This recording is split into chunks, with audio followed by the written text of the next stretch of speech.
Et chers amis, la situation qui préoccupe aujourd'hui le continent qui retient son souffle et qui a le regard braqué vers ce dont nous allons parler maintenant, c'est bien entendu le Sénégal et la réaction de Macky Sall. Macky Sall donc, qui a proposé de reporter les élections présidentielles qui devraient avoir lieu le 25 février et de les ramener au 15 décembre 2024, carrément. Voilà, nos confrères de la presse continentale donc, ne sont pas restés muets sur la question. Et Info Matin parle plutôt du syndrome de fin de mandat. Quelle mouche pique les chefs d'État africains? Alors cette question, je la propose telle qu'elle a ici. Pourquoi en fin de mandat, les chefs d'État africains n'aiment pas laisser le pouvoir paisiblement? Alors là c'est une question qui devient une thèse. C'est une thèse, de doctorat.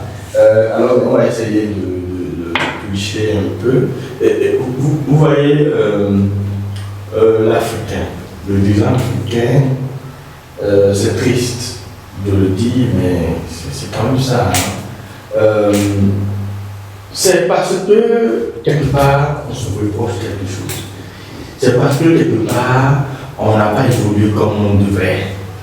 Parce que quelque part il y a des petits trucs qu'on ne voudrait pas que tout le monde sache.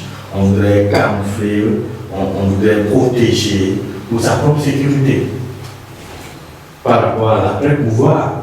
Parce qu'il y a l'après-pouvoir. Alors, donc, lorsque vous voulez quitter l'immunité, il y a des dossiers qui vont attraper. Je ne dis pas forcément que c'est le cas de Macky Sall, mais j'ai envie de dire qu'il y a des cas, il y a des dossiers qu'on ne voudrait pas que le successeur dévoile cela. Oui. Par exemple, si nous parlons de l'affaire d'Iglalion en France, où actuellement le président Sarkozy a écopé d'un an dont 6 mois en suicide. Tout ça, vous voyez, donc il y a ça, il y a ce côté-là.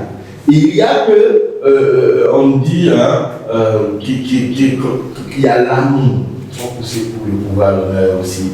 L'honneur également, vous regardez tout cet honneur. Donc c'est un fauteuil très moelleux, voilà. Et quand on est 10 ans, on ne peut pas en sortir, voilà. Et c'est comme si les 10 ans passent très vite, ou bien les 5 ans passent très vite, et on se retrouve rapidement à la veille de notre élection, et on ne se sent pas prêt, et sinon je ne vois pas ce qui suffirait, ce report élastique, où on parle de février à décembre, une année, voilà, et pour ça va faire quoi en ce temps? Alors il y a un calendrier qui est prévu.